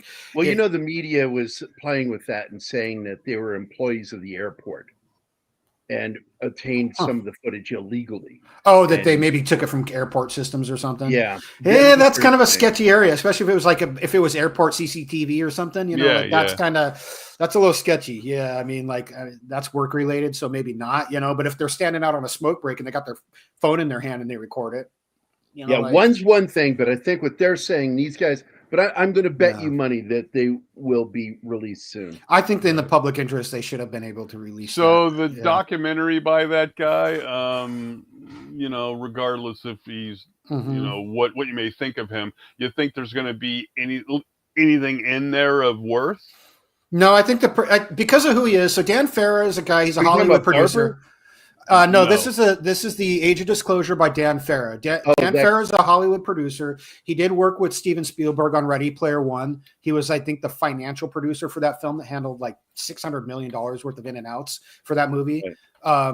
And then he was also the producer for the Unidentified television show that Lou Elizondo was on for 2 years. And that's where they met, I believe. And then he became Elizondo's agent after that. He's the one who brokered Elizondo's book deal, if you Google that. And he's also got Jay Stratton's book deal that he's brokered. When he was doing that show, I fell for his bullshit hook, line, and sinker up front. Yeah, I still watch that show, and I'm like, it's good production quality, but I can't. Knowing that Elizondo is full of crap, I have a hard time watching anything he's in for more than like 5 minutes before I start yelling at the TV, and like my girlfriend and my cat are looking at me like an old man. Shut up, you. Dude. Yeah. But anyways, Dan Farah's done this movie. I don't think there's going to be anything new in it, Mark. I think it's going to be the same old dribble that we've heard. It'll probably be along the lines of Jim Fox's disclosure programs that he's done, the program, and then the other one, the Phenomenon. The only difference is it's going to have everyone all in one place. It's got Marco Rubio in there. It's got it'll probably have Tim Burchett. It'll probably have Congresswoman Luna. It'll have all of the Disclosure Caucus folks in there. But what it won't have is any new evidence. It's premiering at South by Southwest this year. Should be a good watch. I'll probably watch it because I like a good UFO documentary. It's well produced. At least it's not low budget schlock. It's going to be good. And that being said, you just have to start questioning reality when you see a shitload of Democrats appearing in those videos, and it's just immediately going, okay, what's going on here? well, this is bipartisan though. This isn't a party thing. I like it when you see more bipartisanship, but when you see like a shitload of anything that's military industrial complex related, or which in this case includes UAP, is going to be bipartisan. Right. You know, like because those big, you know, if you're drawing your paycheck from the government, you don't pick sides because you never know who's going to be in power next term that can screw you because you didn't vote for him. You know what I mean? Like, so you got to keep it neutral. But following up, Steven Spielberg's also working on his next piece that was just recently reported. He's filming it in New Jersey, and Lou Elizondo's been taking trips to New Jersey. Greer before Stephen Greer, though, because he said he would never make an alien film with bad aliens, ever. Well, like, how do you know what good aliens are? You know, like, in my opinion, his film has really kind of dictated what aliens look like, the classic gray, you know, like how would we know if he hadn't made the movie that he did? Where did he get that from? Jacques Vallée, right? So I mean, you know, like, I mean, is this the cards, which came first, the chicken or the egg, you know? I mean, and he's always been kind of aliens, you know, the Crystal Skull, Indiana Jones had the interdimensional aliens in it, you know, that came from another dimension. Right. It wasn't like, oh, we're from another world. No, we're from another reality, you know, like. Well, you know, I've seen recently a hell of a lot of reels, like up on Facebook. You know, you're familiar with the reels. Yes. Of alleged whites talking, ETs, okay? Usually a female. Now, I know they're not real, but I got to say, they're fairly convincing for something, you know? Have you guys noticed that? Yeah. And I've seen a lot of those that are done in what's called Unreal Engine 5, you know, which is an animation and game engine, movie engine. It's what they're using for virtual production in Hollywood. And they're really nowadays. nice. They're amazing. They look great. And if they're treated right, almost indistinguishable from the real world. I've seen some really good UFOs done in that where it was hard to tell that they were 100% CGI. Right. You know, I can't do pronunciations real well. So Manny, I put the cast list up there for the age of disclosure. If you want to read off those names, it's clear what's going on. Luis Elizondo, Jay Stratton, Marco Rubio, Kristen Gillibrand, Christopher Mellon, James Clapper, Tim Burchett, and Dr.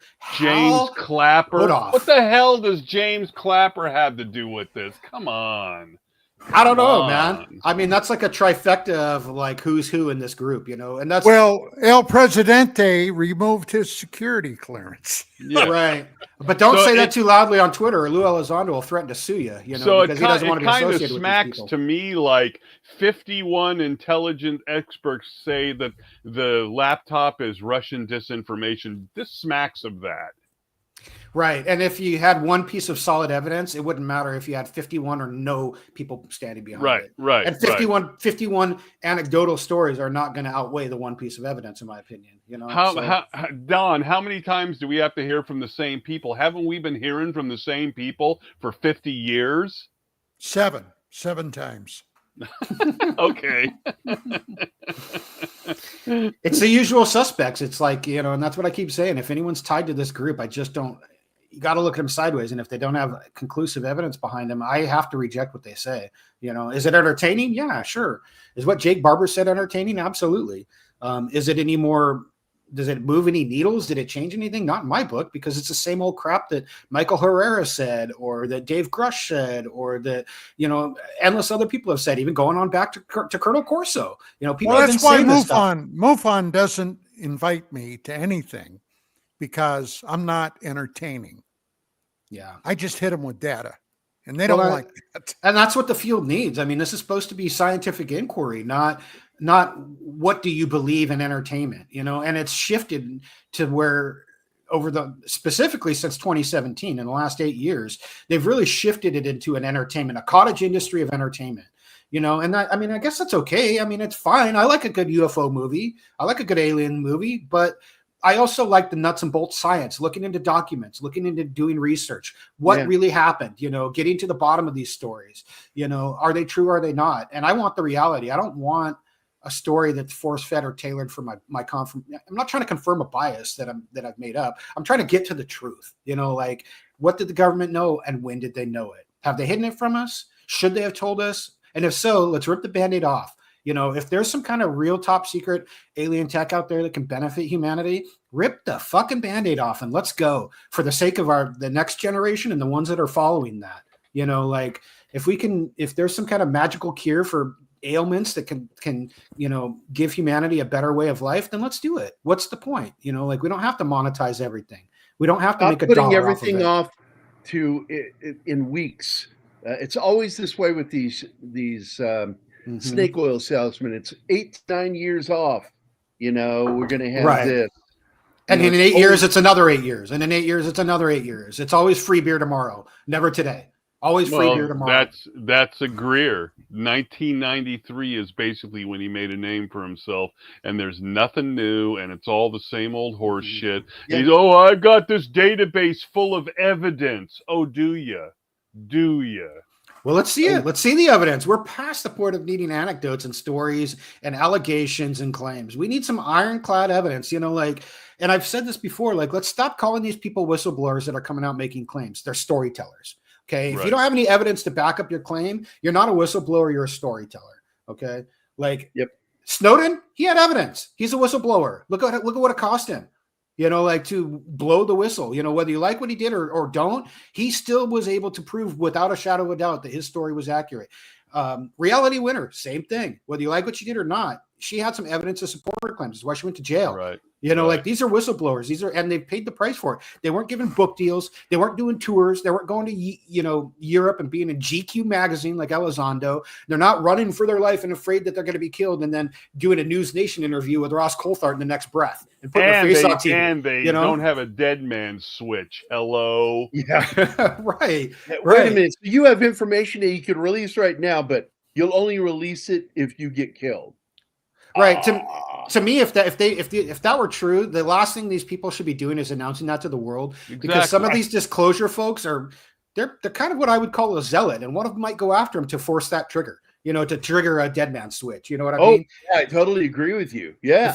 You know, especially, you know, like here's somebody like Ross Coulthard who claims that he knows where there's a massive UFO buried that was so big that the U.S. government couldn't move and they had to build a building on top of it, and it's a secret facility and blah blah blah blah blah. Bring that out. He's not under any obligation to keep that secret. He doesn't have a top secret security clearance. He wasn't read into a program. He has all the journalistic protections in the world, and he could bring that out legally. But he claims to know that, and he's going to keep that for his dead man switch. I'm just like, I don't buy it. Don't buy it. Don't buy it for a second. Yeah. I mean, so where are we at? I mean, we've got, you know, Jeremy Corbell is turning on him now. I don't know if you guys saw what happened in the last congressional hearings with him and the Immaculate Constellation document. He was all upset that I think it was Luna took the front page off it that had his name on it and claimed that Michael Schellenberger had turned that document into her. So he was all over Tubi claiming that she's lying part of the cover up, and they're starting to turn on each other. And it's just like, grab your buckets of popcorn. It's going to be entertaining. It's going to be entertaining, you know, and it's not skeptics that are doing it. Well, she's a lot better looking than he is anyway. So no argument there. Corbell is not too soft on the eyes, and he's just so, I don't know, man. Something about him I can't watch him for more than a few minutes because he takes himself so seriously. Go back to his documentary about Lazar, and it's the most bizarre fucking thing I've ever seen in my life. It's about him.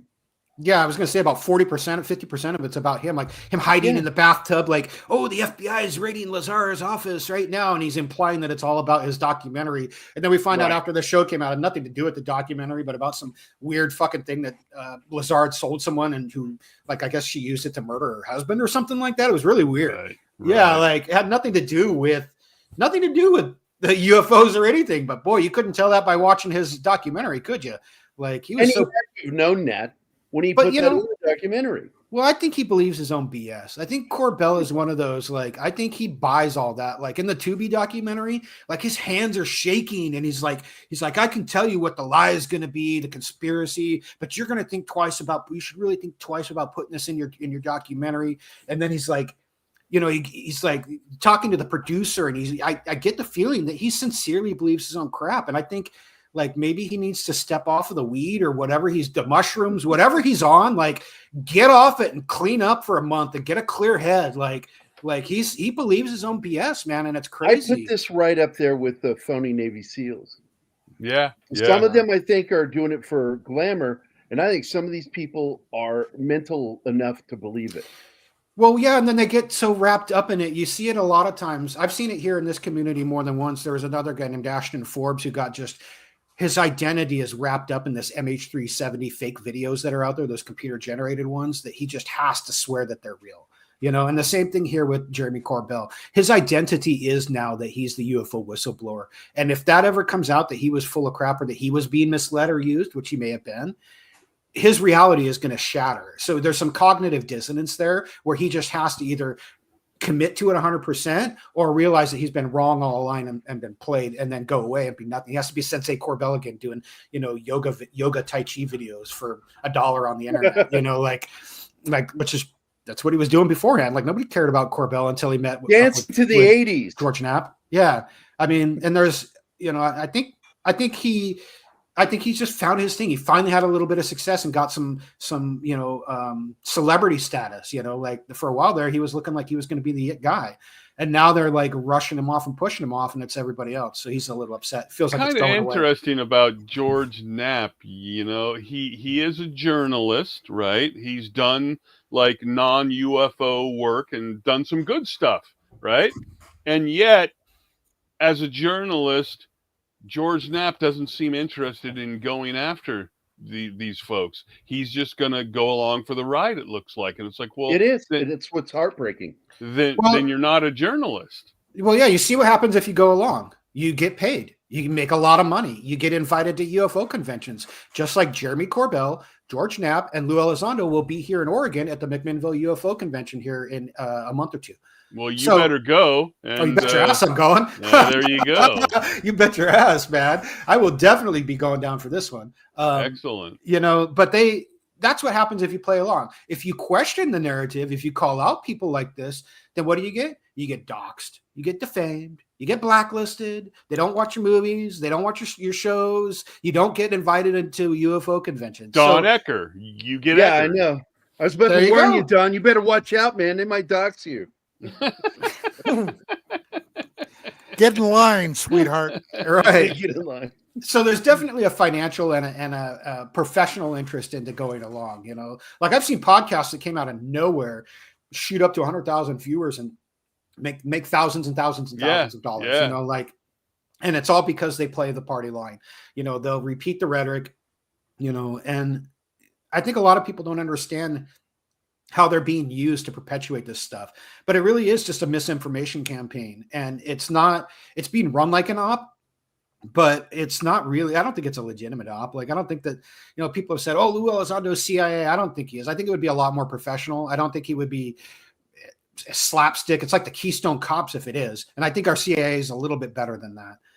At one point I was talking with somebody who was on the inside with this group, and they had realized that Elizondo was full of crap. Like he was trying to get this person to misrepresent some documents that they had found, to put on their military fatigue or their dress uniform and go in front of a camera and misrepresent things. And they didn't want to do that. They were just like, no, I'm not doing this. And they were worried that they would come after them and retaliate if they were to blow the whistle on them. And I said, you don't have to worry about it. Like these guys like to pretend like there's some big organized conspiracy, but really it's the Scooby-Doo villain gang. That's really what they are. They're that laughable, like you see it, it is. It's like you rip off the mask and you're like, oh, it's old man Elizondo. I knew it all along, right. You can't, they take themselves too seriously and we need to just take a step back. Well, I'll tell you, the first thing I noticed about Lou, and this was before I ever even spoke to him. Who's Lou? Yeah, who is that who's guy? Lou?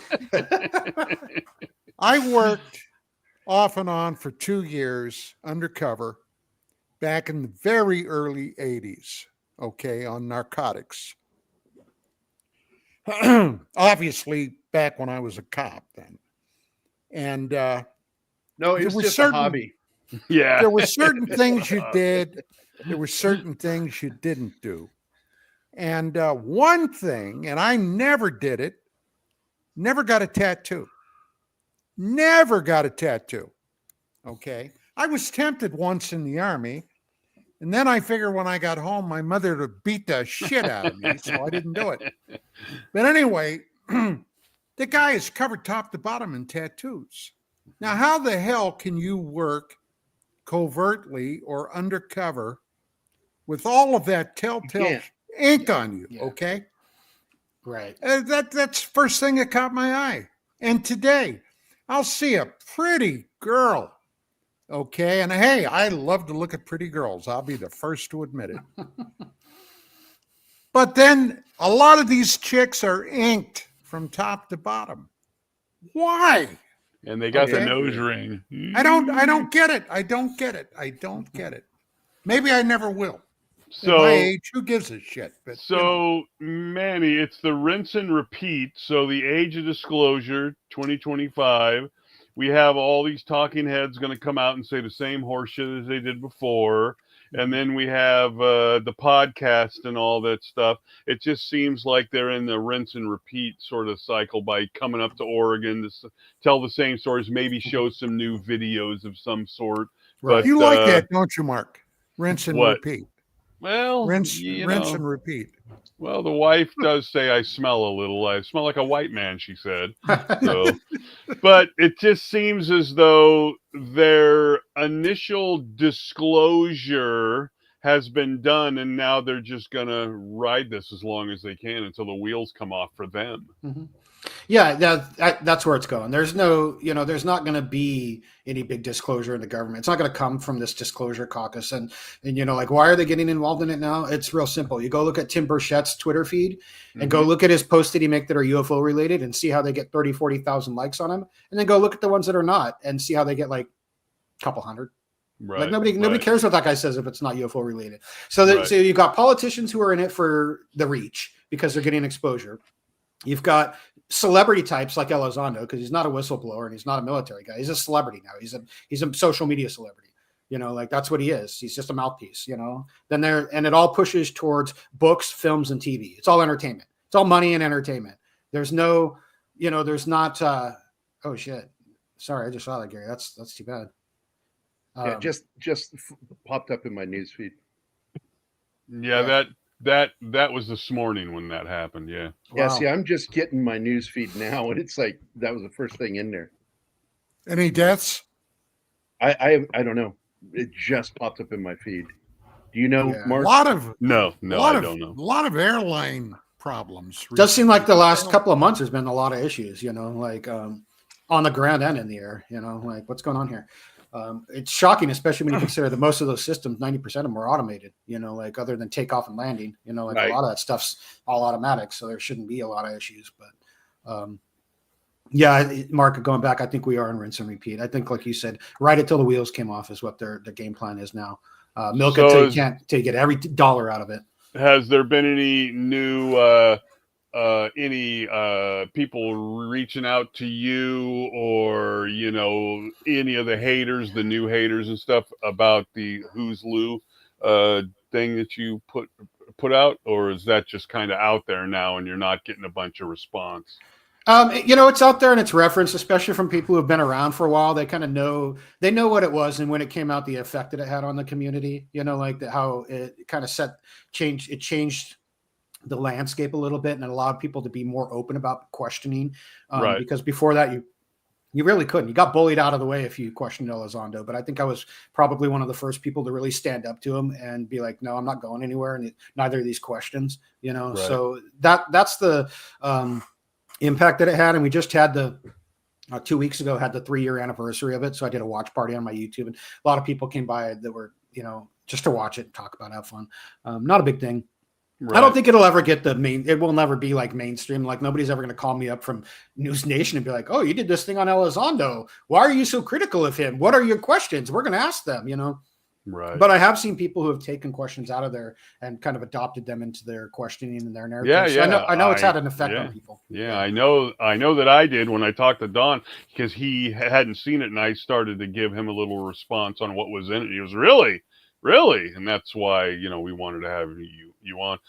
Can you share anything that you're working on now to any extent? We talked about this last time. I've been working with Bob Kivia, on right. stuff. The one that we're working on right now is non-UFO related. Did you mention my name to Kivia? Yeah, I did. Oh, would I have loved to have heard what he said? Yeah, did he say tell him to call you. that son of a bitch? No, as Bob doesn't talk trash about people. No. That's not his way. So no, normally when we talk, it's just business related. We talk about work, he is wanting to get into something more UFO related after this project's done. So hopefully we get the chance to do that. And we should have access to somebody who I think the community has been waiting to hear from for a long time. A former CIA guy who a lot of people might know, but hasn't gone on the record. So hopefully we can get that guy put in there. We'll see, but hopefully that's coming soon. But yeah, nothing UFO related. This is music industry related, and it's something to do, which honestly I needed a little bit of a break. The UFO stuff gets a little, you get caught up in it, and sometimes it just doesn't go anywhere. Like you said, does it make you emotional, Manny? Sometimes I cry into my pillow, That's right. Those poor ETs, like Odin, when Odin said to the interview with the alien, and he's crying on camera. The guy was the ponytail. He's dead now. But he said, that poor ET, look what they're doing to that poor ET. And it's you mean the puppet? Right. I've wanted to do a cartoon for a while now that has Lou Elizondo on the defense in the courtroom and an alien in the witness box yelling, "You know nothing of our work." Yeah. Well, I don't know. I mean, they got him in front of Congress, to swear he was telling the truth. I didn't see that coming. I really thought never in a million years would this guy ever try to testify under oath. But, he saw the path was paved, and you see the types of questions they asked him were pretty easy. And they had obviously rehearsed all that beforehand. So it wasn't really anything new. They didn't ask him about, like any of the good stuff, in my opinion, like why his program was a volunteer activity and why he misrepresented it, why he lied and said he was running this thing for 10 years when he wasn't, like whatever happened with the flying cart to the Stars Academy. Like there's all kinds of good questions they could have asked him, and they just didn't. It was all softball, underhanded softball. So, oh well, maybe next time. Well, and just because you're under oath, and we won't get political here, but there's been a lot of stuff said in Congress under oath and things, and it just goes away, right? Yeah, for the most part, it just goes away. Well, and here's the thing: if you're not committing perjury unless you're knowingly lying. So if somebody tells you a story and you're repeating hearsay evidence an anecdotal story somebody repeated to you as truth, you're not lying. It's not perjury because you're just repeating a story you heard. But if somebody comes to you and says, "Hey, I worked in the government, and we have a UFO and alien, and we're reverse engineering, and we did an autopsy on it," and then you go in front of Congress and you're like, and they say, "Does the government have a UFO and aliens?" and you say, "Yes," you're not lying because somebody told you that. You didn't see it. There's no evidence of it. But you would think that you would be able to possibly manipulate the situation where, when Grush said people have been murdered because of this subject matter, you think that you would be able to delve into that deep enough. But yeah, you don't think says it. The follow up to that should have been who? Like, what other question is there to ask other than who the hell's been murdered over this? When? Where? What? Why? And I can't talk about that in an open session. Okay, but at least we should have some follow-up with this at some point. But how could he not? Why would that be top secret if somebody was murdered? If it was top secret, that means that it was a legitimate program that's been classified. Not that it's a rogue operation. Like if it's a rogue operation, you can talk about it all day long. That's why it's there's so many contradictions here. But yeah, I think that they should have. I don't know. I'd like to see him. I'd like to see it happen some days. If somebody really get in there and grill these guys, I don't think it'll happen. I think they'll just be like, well, I can't talk about that. You'll see a lot of edgy answers like Elizondo's good about.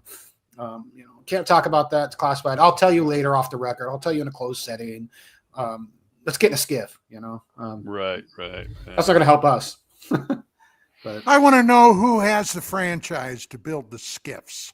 That's what I want to know. Now, look, I was just smacked around a little bit by our producer. We're absolutely mere seconds from being out of time. Manny, it's been a great pleasure to have you. Thanks, Manny. Back.